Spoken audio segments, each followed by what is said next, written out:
the call of Dhanuka Agritech. From the management, we have Mr. M.K. Dhanuka, Managing Director, Mr. Rahul Dhanuka, Chief Operating Officer, Mr. V.K. Bansal, CFO on the call. Without further delay, I would like to hand over the call to Mr. M.K. Dhanuka for opening comment, post which we will open the floor for Q&A. Thank you, and over to you, Mr. Dhanuka. Thank you, Manishji. Good evening, ladies and gentlemen. Myself, M.K. Dhanuka, Managing Director of Dhanuka Agritech Limited. I hope all of you are doing well and keeping safe. Thank you for joining us for the Q1 FY 21-22 results conference call. I have with me Mr. Rahul Dhanuka, CEO, COO, Mr. Harsh Dhanuka, Executive Director, and Mr. V.K. Bansal, CFO of the company. Dhanuka Agritech is a leading agrochemical company in India, focusing on blended sales in the market. The company's strength lies in the manufacturing and marketing of formulated products. The product portfolio is spread across insecticides, herbicides, fungicides, and plant growth promoters. Insecticides contribute a significant portion of the overall revenue. Dhanuka Agritech is working towards the vision of transforming India through agriculture by working with farmers closely to improve their productivity and quality, and in turn enhancing their income. We work in all major crops in India and have implemented the best-in-class technology to ensure a smooth and efficient supply chain. To service the diversity of Indian crops and needs of the farmers, the company has a wide range of products in its portfolio with over 80 brands in pack sizes ranging from 2 grams to 20 kg.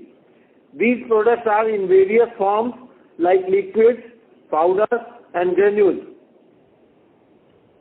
Dhanuka has a pan-India presence through our marketing team and warehouses in all major states across India. With 3 manufacturing units, 40 warehouses, and 14 branch offices across India, Dhanuka caters about 6,500 distributors and dealers and around 80,000 retailers. Through this extensive network, Dhanuka reaches out to approximately 10 million Indian farmers with its products and services. Dhanuka has more than 1,000 techno-commercial staff supported by a strong marketing team to promote and develop new products. Dhanuka's strong R&D division has world-class NABL accredited laboratory as well as an excellent team for new product in registration and development. Dhanuka has international collaboration with 9 leading global agrochemical companies from the US, Japan, and Europe, which helps us to introduce the latest technology in Indian context. Some of the ambitious steps taken by the Government of India to revive the role of agriculture in the growth of Indian economy, such as increasing minimum support price, e-NAM portal, and direct benefit transfer via PM Kisan Samman Nidhi have helped create a robust foundation to enhance farmers' income, encourage wider adoption of high-quality seeds, and judicious use of fertilizers and pesticides. These initiatives would transform India agriculture and make it competitive globally. The opening month of monsoon performed quite well in overall outlook with 110% of the long period average. However, there was a slowdown in the rainfall activity from 15th June to 15th July. This has resulted in slowdown in herbicide consumption during this period. During the last fortnight, there is a recovery in the rainfall activity across India, with almost all regions receiving good rainfall, and this makes us positive about the prospect of the second quarter. Coming to the financial performance for the Q1 of FY 21-22, revenues from operations stood at rupees 363.78 crores in Q1 of FY 21-22 versus rupees 373.84 crores in Q1 of FY 2021. EBITDA stood at 68.86 crores in Q1 of FY 21-22 versus rupees 72.65 crores in Q1 of FY 2021.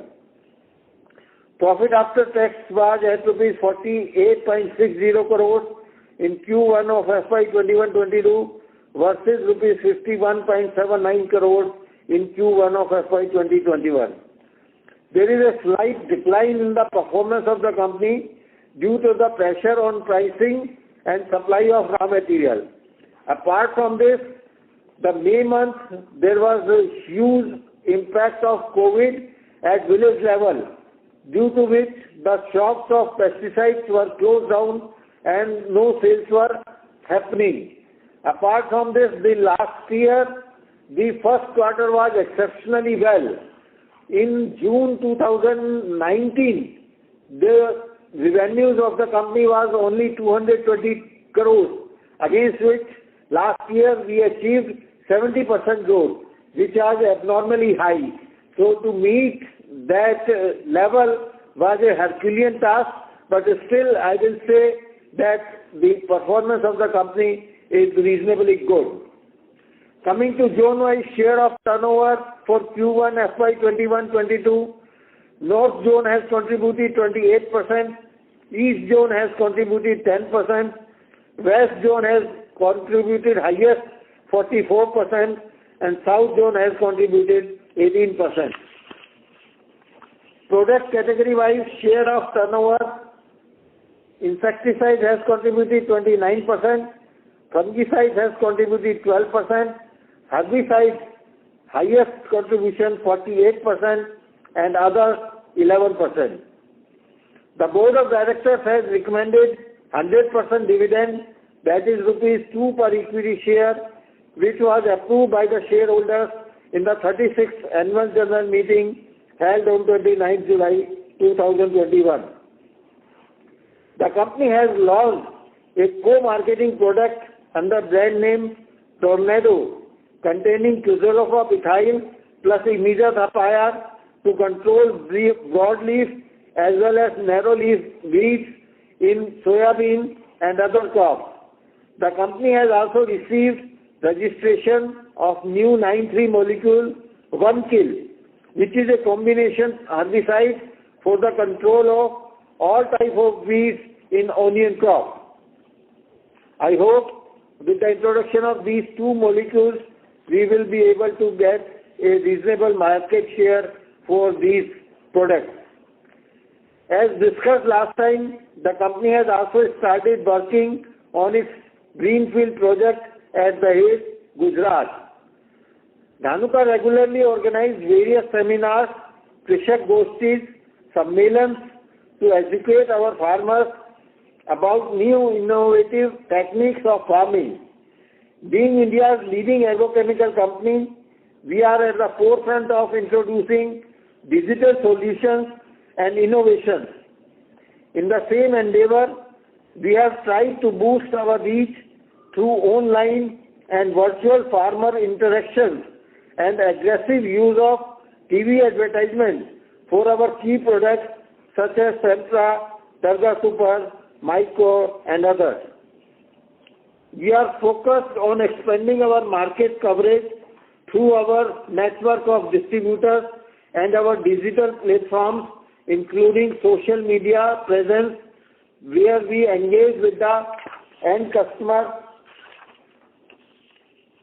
We consider ourselves responsible towards securing the farmers' welfare and preserving food security of the nation. We continue to strengthen our association with the farmer producer organizations, Krishi Vigyan Kendras and other important institutions to increase our business expertise and boost our market presence. On this note, I would like to hand over to operator to enable us to take question and answer session. Thank you very much. Thank you very much, sir. Ladies and gentlemen, we will now begin the question and answer session. Anyone who wishes to ask a question may press star and 1 on their touchtone telephone. If you wish to remove yourself from the question queue, you may press star and 2. Participants are requested to use handsets while asking a question. Anyone who has a question may press star and 1. Ladies and gentlemen, we will wait for a moment while the question queue assembles. Our first question is from the line of Rohit Nagraj from Emkay Global. Please go ahead. Yeah, thanks for the opportunity and congrats on decent set of performance despite challenging environment. So the first question is on our ITI. So we've seen in the last 3 years it has consistently come down. On the contrary, we have been able to introduce newer products. So any specific reason for this? I mean, we are facing challenges in terms of pricing of the new product or probably penetration of the same. Any specific reason or why it has been coming down? Thank you. Right. Thank you, Mr. Rohit. This is Harsh. So ITI index, you are correct, has gone down in the last 3 years, and the reason for that is in last 3 years the molecules which we have introduced have not achieved the volume as per our plan, and we are making all the efforts to ensure they achieve the volumes as we move forward. Especially in the last 1.5 years, movement in the market has been restricted in different geographies due to the pandemic, which has restricted our ability to develop and generate demand for the new molecules. So that is the major reason for the reduction in ITI index, especially in the last 1.5 years. Understood. The second question is on the Greenfield project. So given that, again, we have faced challenges due to second wave, have there been any delays in terms of commissioning of the project? As I understand, earlier we had indicated phase 1 will be coming up by March 22. And how much revenue potential we'll have for FY23? Thank you.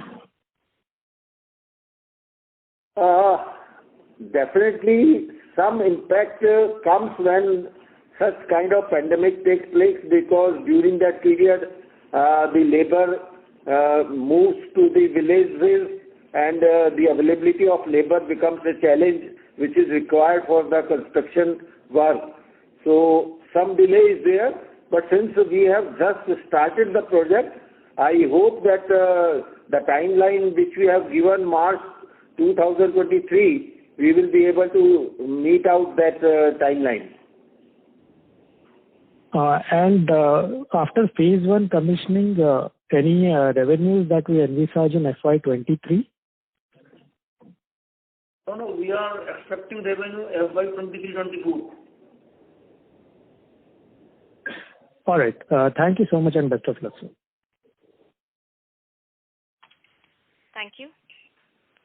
Our next question is from the line of Prashant Biyani from Prabhudas Lilladher. Please go ahead. Yeah, thanks for the opportunity. Sir, in your EBITDA and top line growth guidance, you have mentioned that EBITDA may be impacted due to carryover of high cost inventory. So we are already in an inflationary environment and everyone has been taking price hikes. So what makes you believe that Dhanuka will not be able to take price hike and it may impact our EBITDA growth? So July month, as we know, has been a slow traction month especially, and similar was the situation in the month of June. So what we have seen is that these delayed rainfalls have impacted the passing on of the increased COGS to the consumer, and that is what is going to impact the pass on, the cost pass on to the consumer. Now with recent rains, the situation is looking really positive and upbeat, and the markets will be more receptive of both the consumption as well as of the price increase. So I think so we'll be able to pass on the price hike post this month, post August. So, is it that most of this high cost material is relating to herbicides? It is spread across the entire portfolio. In fact, the early movement is herbicides. So herbicides are initially impacted, but it is spread across the entire portfolio. And sir, due to this delayed rainfall, how much of the herbicide consumption do you think has been lost for the industry, and how much can be recouped back due to the recent rains? How much herbicide has been lost for the industry? So you can say something between 7 to 10% consumption of herbicide would have been lost.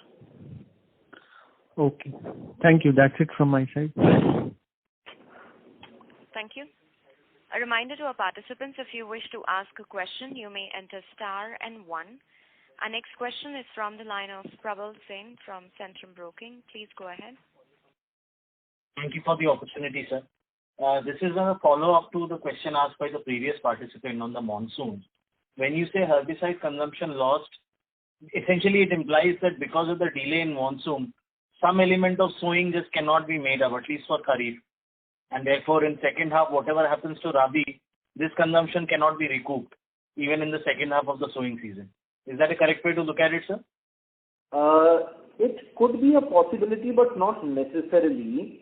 See, what has happened is that some of the sowing is delayed, but some of the sowing will be replaced by other crops. For example, in some pockets, soybean will be replaced by a onion or a tuar, which means there will be a gap of 1 month where farmer will not be putting in any crop. Increased acreages of onion and tuar can mean increased consumption of herbicide. So what has been lost so far is a loss of this period. There is a possibility that depending upon the rain intensity and the crop choice, there is higher consumption of herbicide. What we are seeing is due to labor shortage, overall farmers' inclination towards herbicide consumption across all crops has increased significantly. We are seeing huge uptake of herbicides even in relatively backward states like eastern UP, Bihar, Jharkhand and Bengal. So the demand is consistent. The rainfall has caused a break. Got it, sir. So the 7 to 10% number is as of now. As and when recovery happens, this deficit can be narrowed significantly, if what I'm hearing. Depending upon the crop shift, the gap can be narrowed, yes. Sure. And sir, the second question was with respect to the guidance of revenue and EBITDA. Is it fair to assume that because of whatever delay or some disruption that's happened in June, or rather June through to August, the impact is more in terms of margin? Volumes may not still be affected as much for the full year for us? We have to wait and watch how the August and September pans out, because July, August and September, these are 3 crucial months for the consumption of pesticides in the field. So unfortunately, because of the deficit rainfall in the month of July, at the initial stage, up to 20th of July, it has impacted the July consumption. But if August and September monsoon remains good, then we hope that we will be able to recover. But some sales which has already lost, that has gone. So that cannot be recouped. So we are aiming for double-digit growth by March 2022, and some impact will be there because of the less offtake. We could not pass on 100% price increase to the ultimate customer. Got it, sir. Right. Sir, last question, if I may, with respect to the new project, how much of capex are we looking to spend in this year, FY 22 and 23? 23, of course, is the final completion, but 22, how much of investment will be done? Around 80 CR. Sorry, sir, that was 80 crore. Yeah.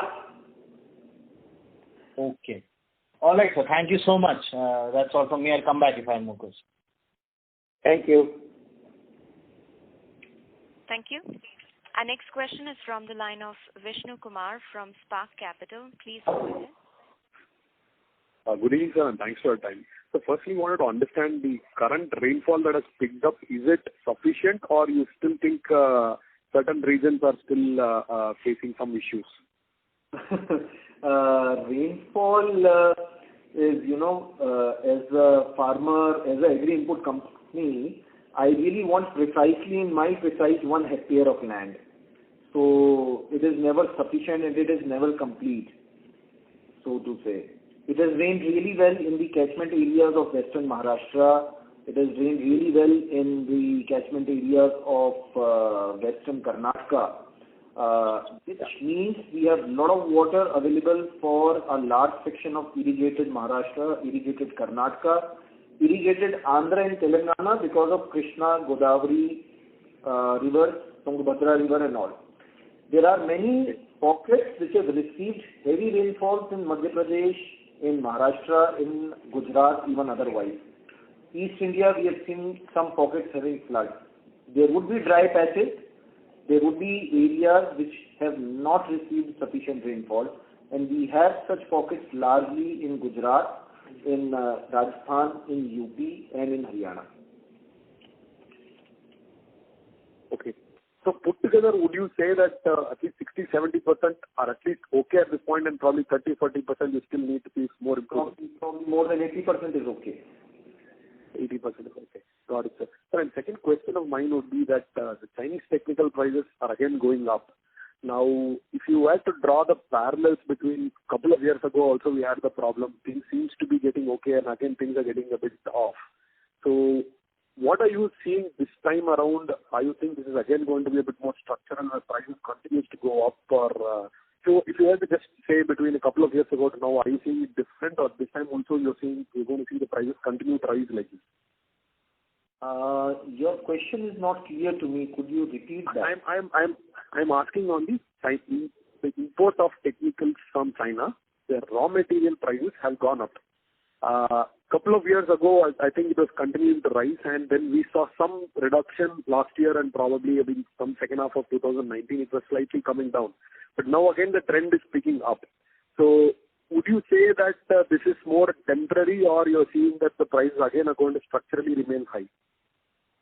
I think so. Prices are going to structurally remain high because of, in general, price increase at the raw material end globally, including China. So the piece which has held back the price is the demand side. At the back end, the costs have gone up certainly. Okay. Am I able to answer you? I mean, are you seeing this is just about in the near term, or are you seeing more supplies coming in China next year? Do you see any of your key products which you're buying from them, more supply coming, or that is not happening, which means supply prices could remain high from that angle as well?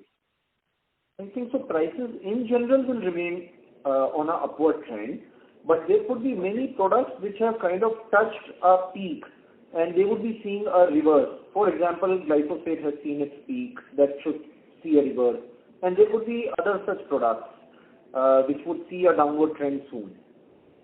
But the global supply, the increase in crude prices, the non-availability of containers and logistics issues, these things are adding to the erraticity and keeping the prices on edge.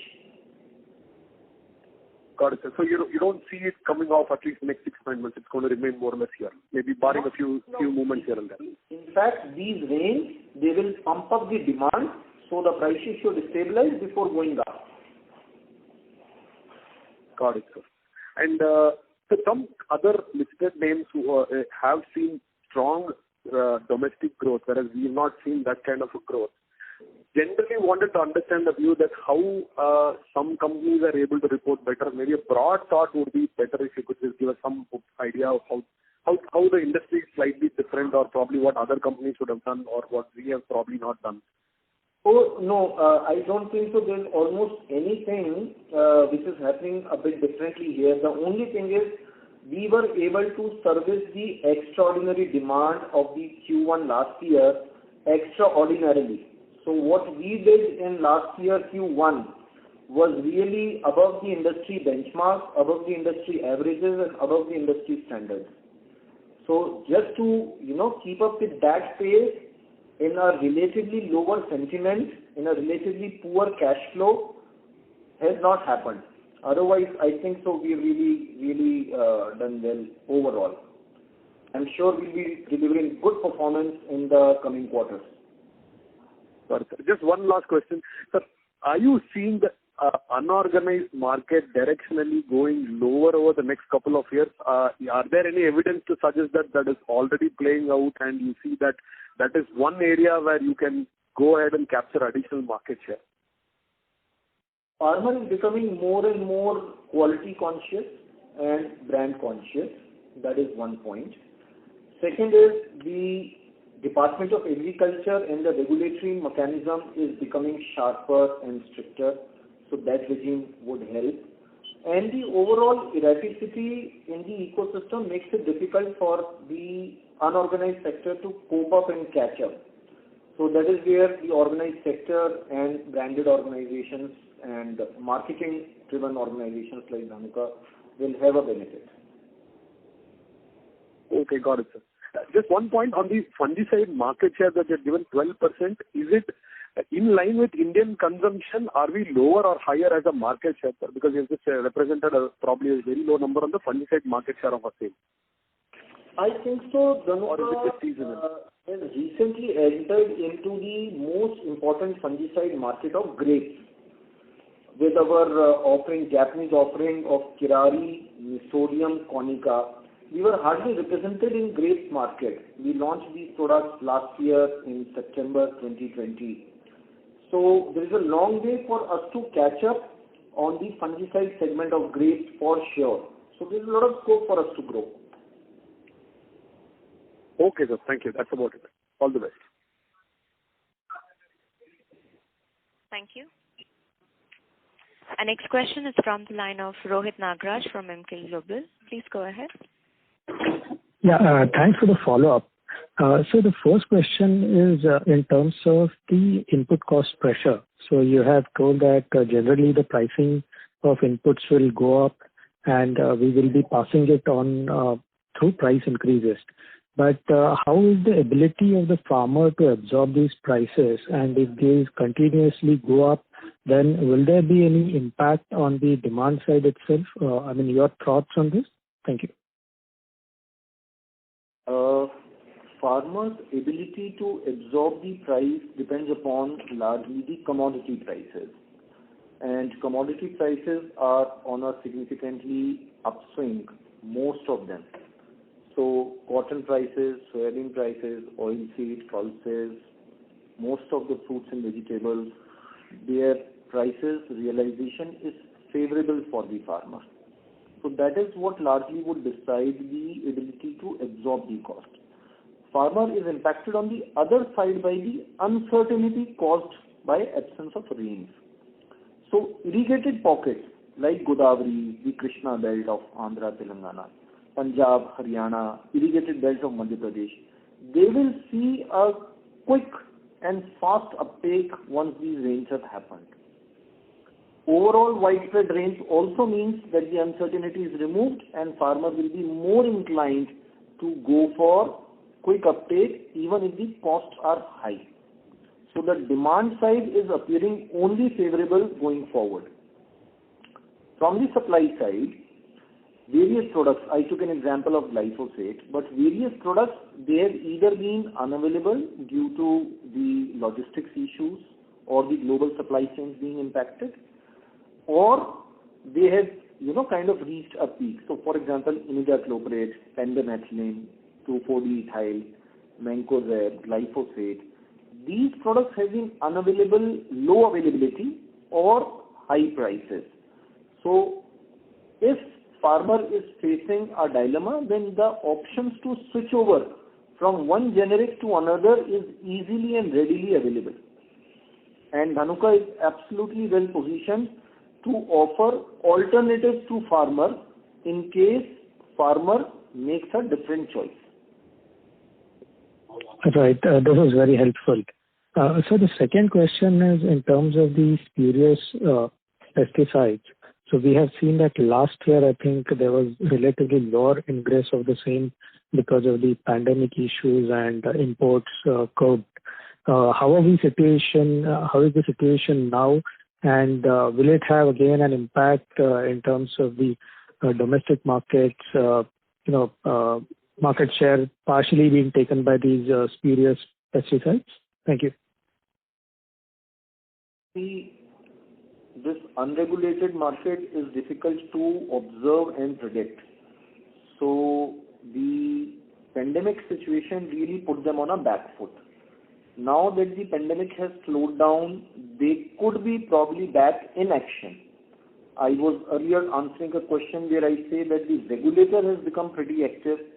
Biostimulants have come under FCO regulation, and there are other initiatives by the industry associations like CropLife India, like ACFI, whereby the spurious players are being challenged directly and aggressively. So that would be a fight at Dhanuka and through industry bodies we are willing to take up aggressively and actively.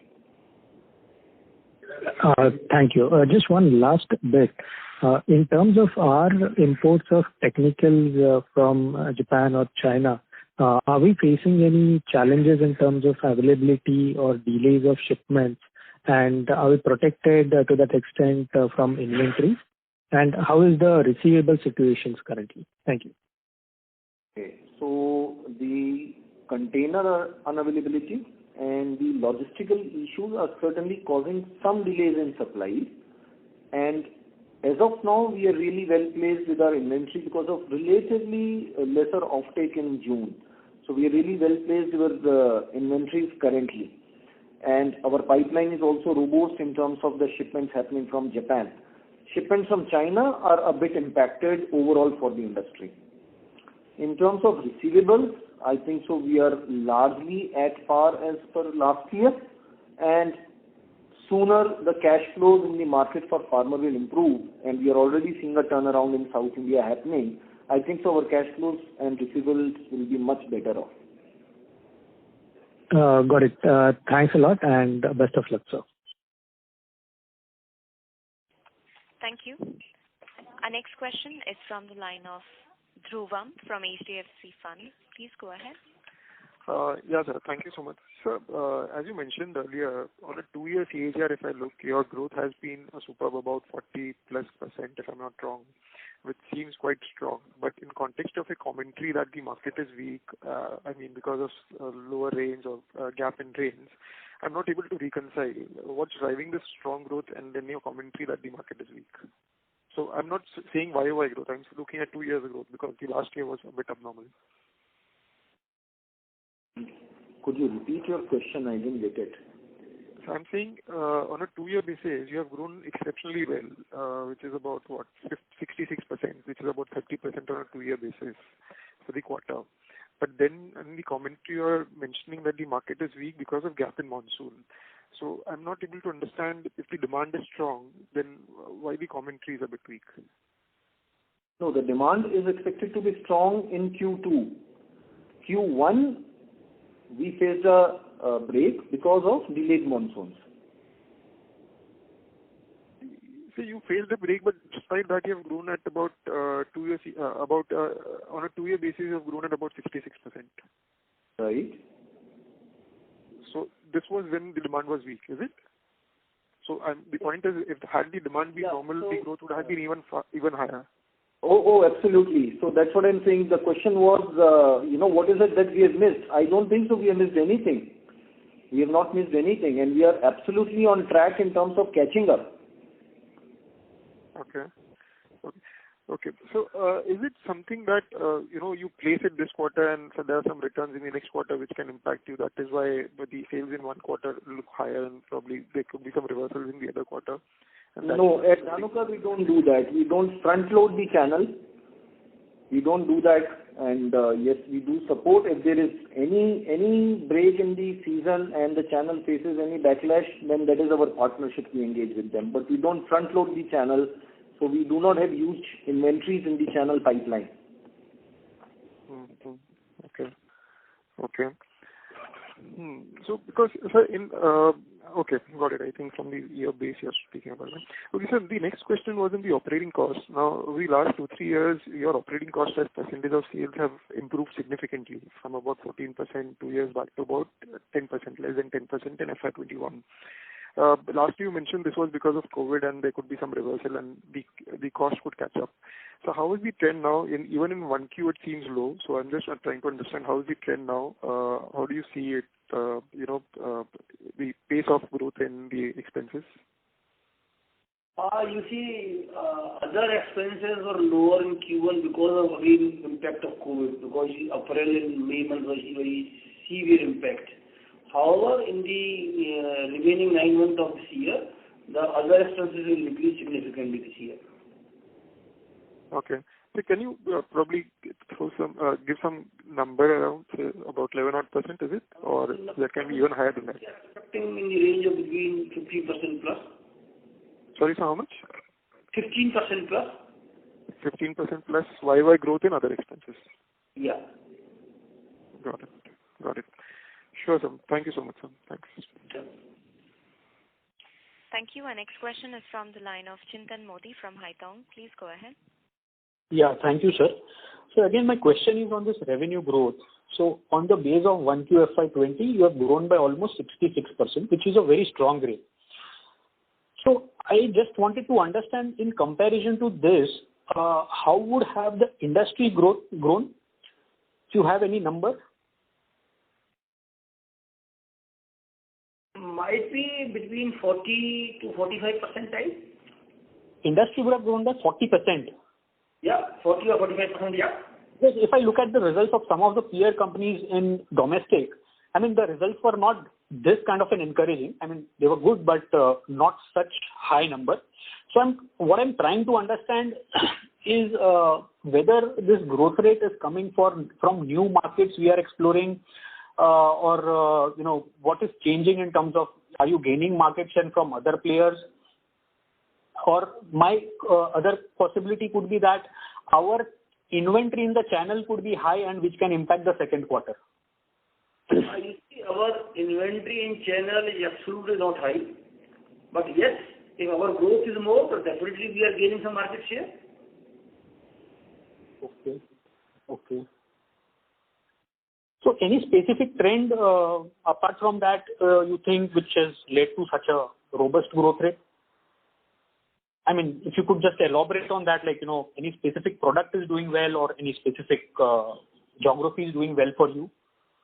There has been a significant increase in the distribution network which is leading to this kind of a growth rate. So there are 3 major initiatives at the back end which are playing, and just the last year's pandemic situation multiplied the effect of our efforts.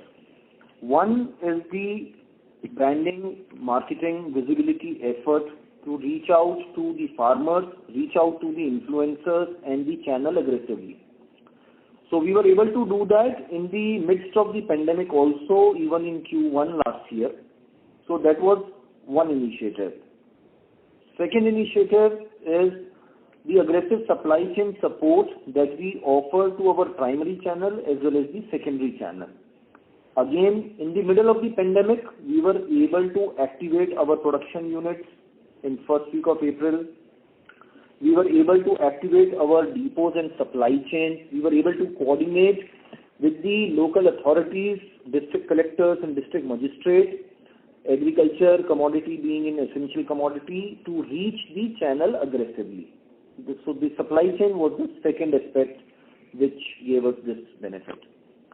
Third is powerful new products which we introduced over previous years, had not seen traction. However, labor migration resulted in a lot of movement in BD side.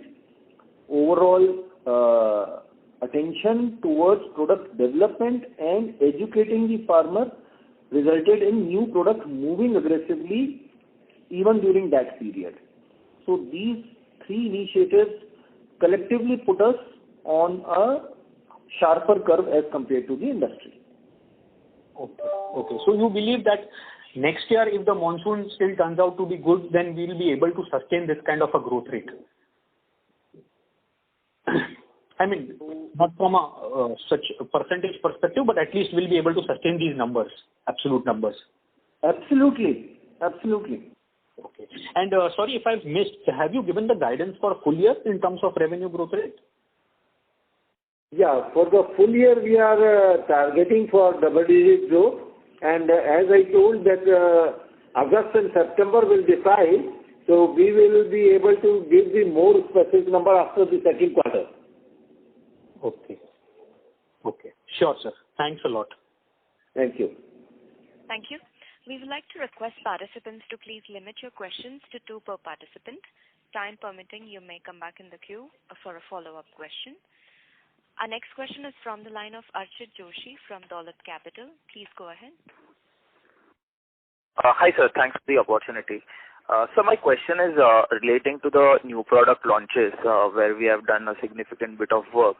And whilst doing that, we have maintained that some of our flagship products like, Targa Super or Sempra and Sakura have been very resilient in terms of demand and where there's been a decent bit of volume growth. So my question is, despite, the product launches that we have done and we have seen our ITI to be going down sequentially, what is it that, as a company that we are facing on that front in terms of, reaching out to farmers, and probably in saner times pre-COVID, had we done the same kind of product launches, our volume growth could have been a little higher. So any thoughts on why the farmers are sort of resenting from adopting to the new products that we have launched? Farmer is adopting the new products. There is no issue on that front. Farmer has aggressively lapped up. The channel has aggressively lapped up the generics also. So the generic growth rate has been relatively higher, I can say. In terms of Q1, what happened was unprecedented, unimaginable. In Q1, the channel was lapping up, the farmer was lapping up the generic portfolio across weedicide, across insecticide very, very sharply. So there was a disproportionate offtake when it came to generic insecticides and weedicides and even fungicides. And we were able to service that demand. So that is one piece. Second piece is you have seen our flagship product, Targa, also done really well last year. Sempra, our offering, again a herbicide in sugarcane and maize, received wonderful response last year.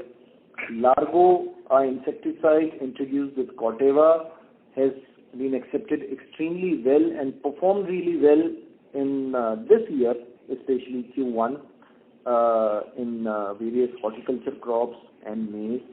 Godiva Super has done really well. We phased out some of the products relatively faster, and we slowed down our introduction in FY19 and FY20. So slowed introductions in FY19 and FY20 means we have a lower ITI in FY21 and FY22.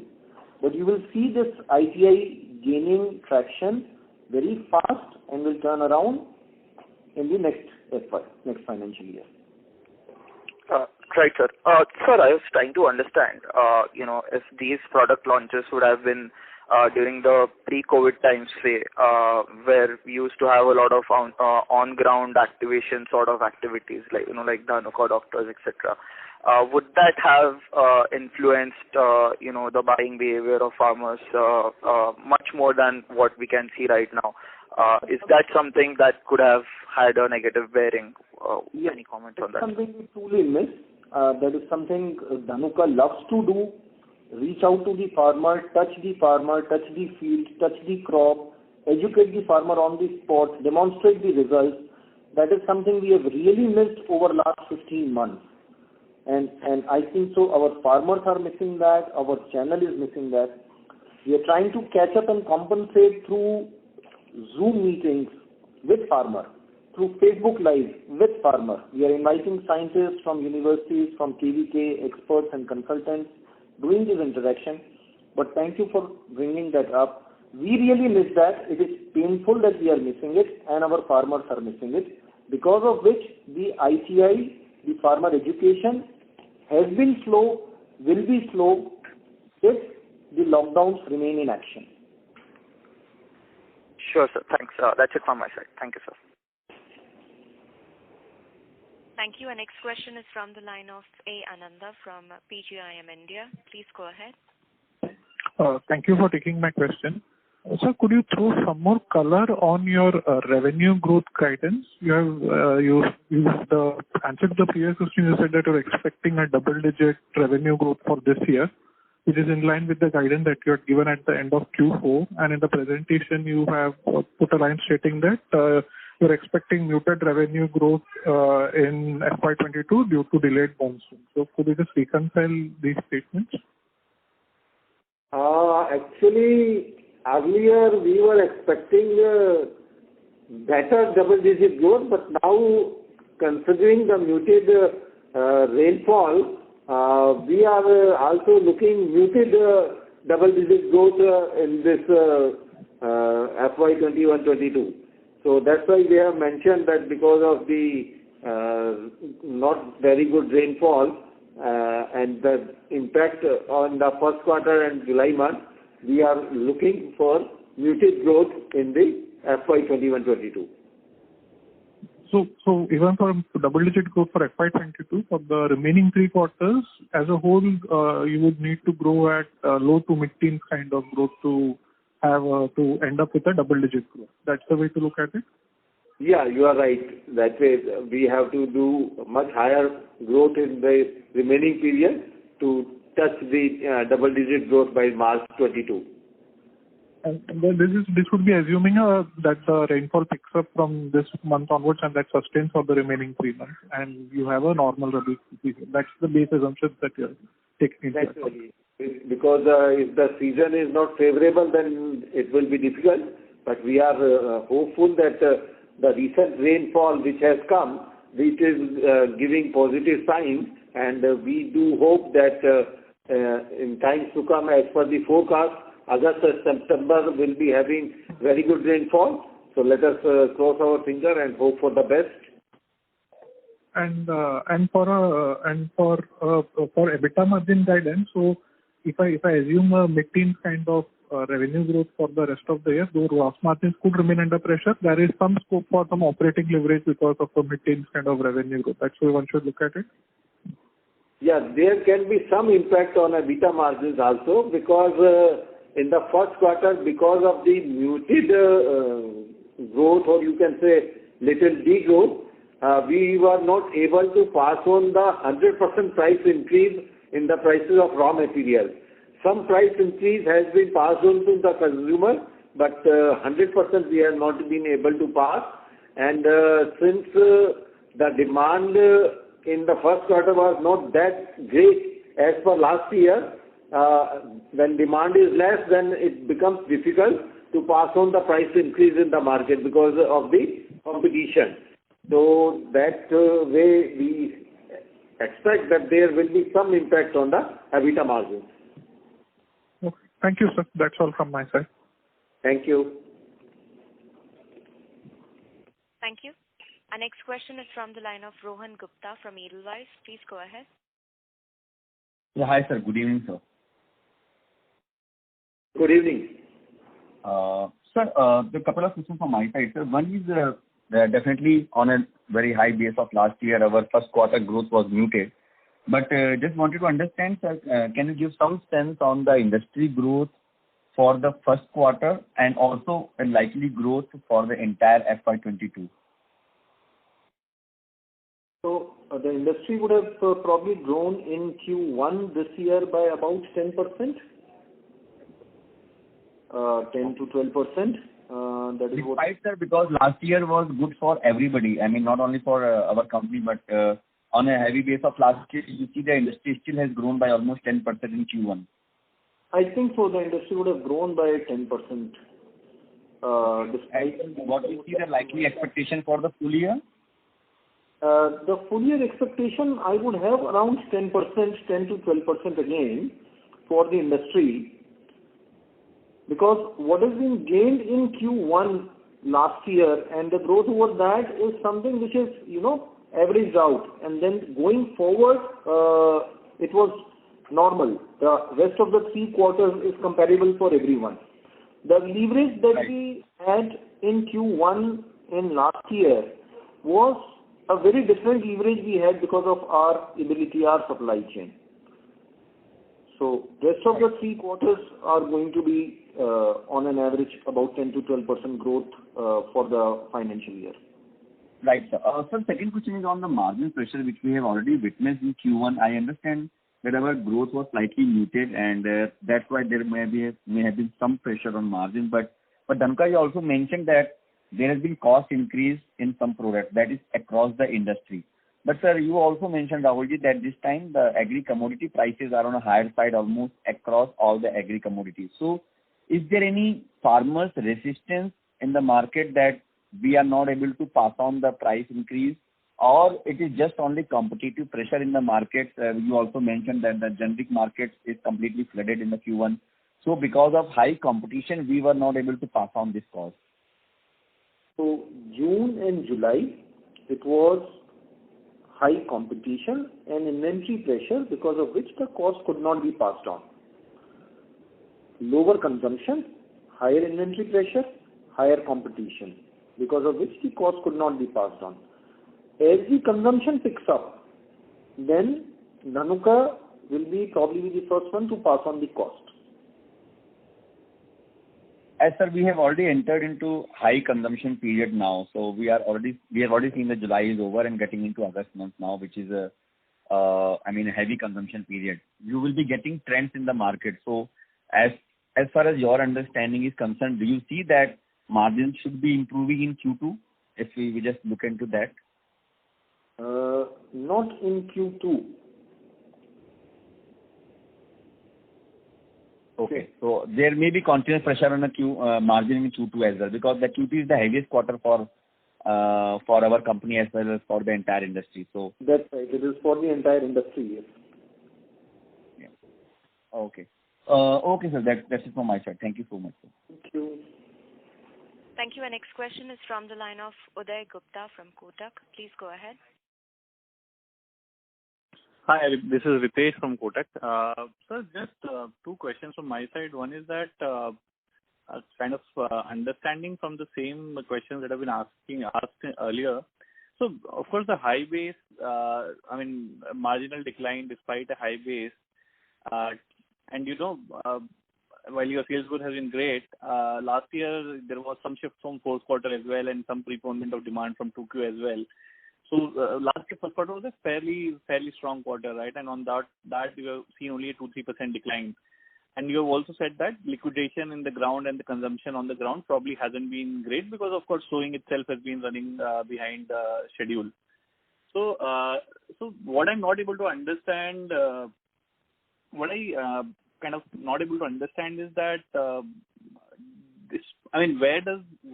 if you have seen such a strong YY growth on a 2-year basis, where did the material got liquidated? Because otherwise there would be material in the channel. And then secondly, in the presentation you have said that you have been sitting on high priced inventory and that will drive the margin decline. So I just want to, and I think the commentary suggests that the margin decline is largely due to the raw material inflation, which you are not able to pass on. So could you just connect? Could you just give me a sense on both revenue and raw material cost? Yeah, you see, because of the very muted demand, there was a lot of pressure in the market. And now prices of many molecules are softening. Are you getting my point? So you see, whatever we purchased in the month of July, the prices of many generic are on the declining mode in the month of August. Therefore, we are saying we are having the high value inventory. Right. Right? So that was the reason in our presentation. Okay.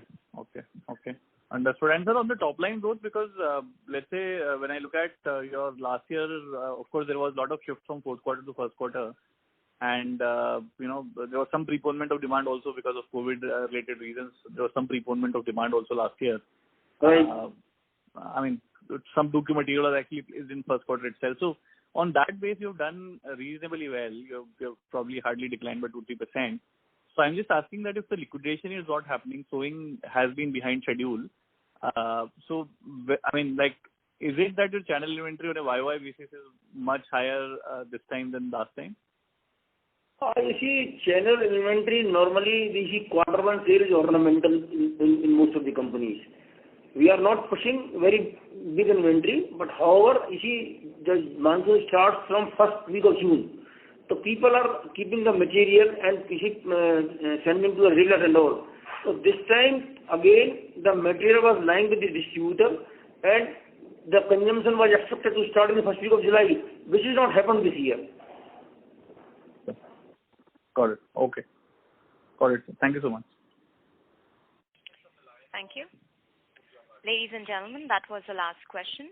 I now hand over the floor to Mr. Manish Mahawar for closing comments. Over to you, sir. Yeah, thank you, Inba. On behalf of Antique Stock Broking, I would like to thank the team of Dhanuka Agritech for providing us an opportunity to host the call. Dhanuka ji, would you like to make a closing comment, sir? Yeah, just one comment to summarize at last. Dhanuka continues to demonstrate our ability to overcome challenges and emerge stronger despite the uncertain business environment. We are enhancing our marketing efforts to capture market share. The basic fundamentals for agriculture and agricultural inputs in India are very strong, and we are bullish on the prospects in the coming quarters and the coming years. So we hope that this rainfall, which has started now, will continue because Sawan has just started.